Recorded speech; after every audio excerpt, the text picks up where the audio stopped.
Film की शुरुआत होती है कपल रेक्स और सास्किया से, जो अपने हॉलिडे पर फ्रांस में है।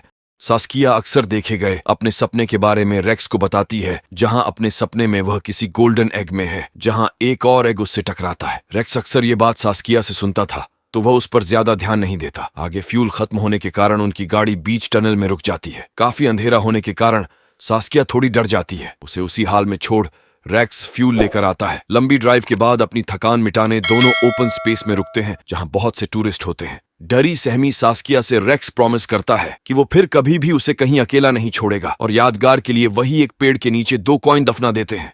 सास्किया और रेक्स काफी खुश थे और उन मोमेंट्स को एंजॉय कर रहे थे।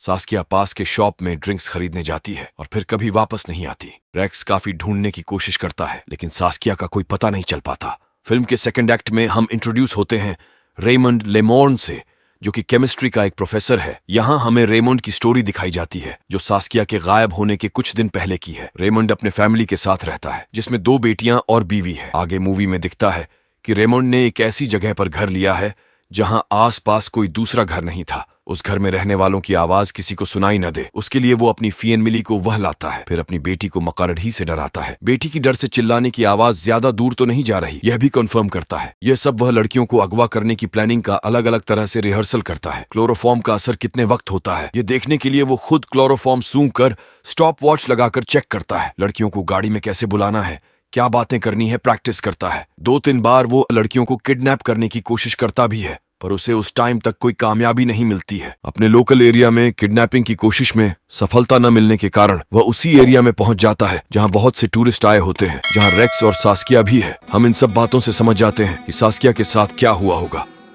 सीन कट होता है और हमें दिखाता है कि सास्किया को गुमशुदा होकर अब 3 साल बीत चुके हैं और रेक्स अब भी सास्किया की तलाश कर रहा है। सास्किया के गुम हो जाने के संबंध में उसे कुछ खत मिलते रहते हैं। खत लिखने वाला कहता है कि उसे सास्किया के बारे में पता है। उस खत के जरिए उसे वो नीमच सिटी के कैफे में बुलाता है। रेक्स और उसकी नई गर्लफ्रेंड लिंक वहां पहुंचते हैं। वहां हमें पता चलता है कि वो खत कोई और नहीं, रेमंड ही रेक्स को भेज रहा था। एक्चुअली उस कैफे के सामने ही रेमंड का घर होता है, लेकिन ऑब्वियसली रेक्स उसे नहीं पहचानता।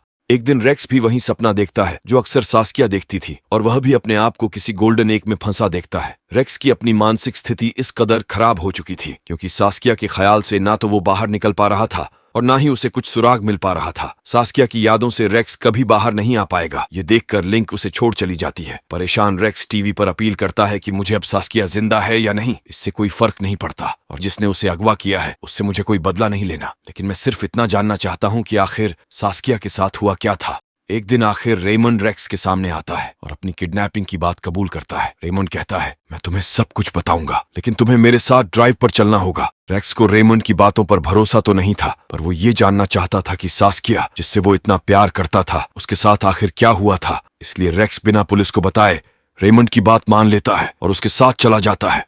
ड्राइव करते करते रेमंड अपने बारे में बताता है कि मैंने बचपन में बालकनी से कूद कर दिखाया, जो करने का सारे बच्चे सिर्फ सोचा करते थे, और तब मुझे पता चला कि मैं कुछ भी कर सकता हूँ। जवानी में मैंने डूबती हुई एक बच्ची को बचाया, तब से मेरी बेटी मुझे हीरो समझने लगी। लेकिन सच में अच्छा काम करने से खुशी होती है, लेकिन इसे समझने के लिए हमें सबसे क्रूर यानी कि सबसे खराब काम करना पड़ता है। इस बीच रेक्स काफी सवाल करता है कि क्या तुमने सास्किया का रेप किया, तुमने उसे मार दिया क्या? तब रेमंड कहता है, हत्या मेरे लिए सबसे खराब काम नहीं है। रेमंड उस बात पर आता है कि आखिर उस दिन क्या हुआ, कैसे रेमंड किसी और को किडनैप करने वाला था, लेकिन प्लान बिगड़कर किस्मत सास्किया पर ले गई। कॉफी मशीन पर उनकी मुलाकात और फिर की चेन बेचने के बहाने से सास्किया उसकी कार तक गई, और फिर रेमंड ने उसे वैसे ही बेहोश किया जैसे वो इतने टाइम से प्रैक्टिस किया था। लेकिन रेक्स को अब भी उसके सवाल का जवाब नहीं मिला था कि सास्किया के साथ आखिर हुआ क्या उस दिन। रेक्स रेमंड से पूछता है कि क्या सास्किया जिंदा है, पर इस बात का रेमंड कोई जवाब नहीं देता। ड्राइव करते करते रेक्स और रेमंड उसी जगह पहुंचते हैं जहां यह सब घटना घटी थी। रेमंड कहता है, मैं सास्किया के साथ इसके आगे क्या हुआ ये बताने से अच्छा तुम्हें उसका अनुभव कराना चाहता हूँ। रेमंड रेक्स को कॉफी देता है जिसमें बेहोशी की दवा मिली होती है। रेक्स पीने से इनकार करता है, उसके खिलाफ पुलिस तक जाने की धमकी देता है, लेकिन रेमंड के खिलाफ कोई सबूत नहीं है। इस फ्रस्ट्रेशन में रेक्स उसी पेड़ के नीचे जाता है जहां दोनों ने कॉइन्स गाढ़े थे, जो अब भी वही होते हैं। सास्किया के सवालों के जवाब न मिलने पर हताश रेक्स आखिर कॉफी पी लेता है। बेहोशी से बाहर आने पर वो अपने आप को जमीन के अंदर एक कॉफिन में पाता है, जहां से उसका बाहर निकलना नामुमकिन था। आखिरकार रेक्स को पता चलता है कि बेचारी सास्किया के साथ उस दिन क्या हुआ था, लेकिन ये जानने की कीमत उसे अपनी जान देकर चुकानी पड़ती है।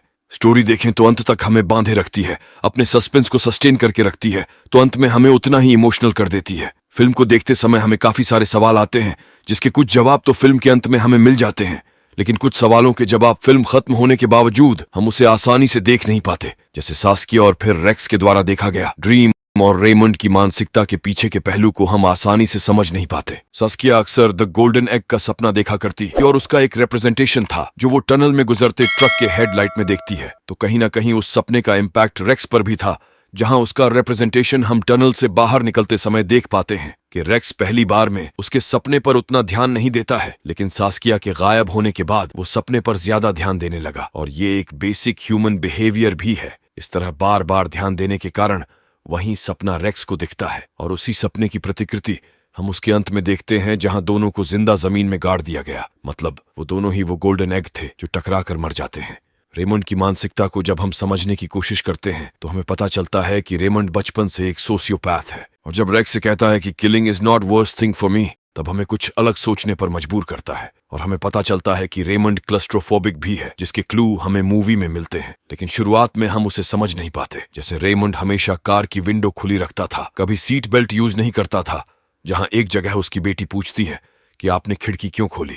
इसका मतलब रेमंड को हत्या से भी ज्यादा बंद जगहों से डर लगता था, और इसीलिए शायद वो सास्किया और रेक्स को जिंदा ही कब्र में बंद करता है, जिससे वो लोग मरते समय ये फील कर पाए जो वो करता था। मूवी को देखें तो ये हमें संदेश देती है, किसी भी अनजान व्यक्ति पर हमें इतनी आसानी से भरोसा नहीं करना चाहिए। सास्किया अवेयर थी, जब रेमंड उसे कार के अंदर आने को कहता है तो वह एक पल के लिए संकोच करती है, लेकिन रेमंड की फैमिली फोटो देख वो अपने आप को आश्वस्त करती है कि रेमंड एक अच्छा इंसान होगा, और फिर वो अपने साथ हुए हादसे को रोक नहीं पाती। आपको इस मूवी का एक्सप्लेनेशन कैसा लगा? आपके इस बारे में क्या विचार है? कमेंट्स में जरूर बताइए। साथ ही वीडियो अच्छा लगा हो तो लाइक कीजिए, शेयर कीजिए और चैनल को सब्सक्राइब जरूर कीजिए। मिलते हैं हमारे अगले वीडियो में।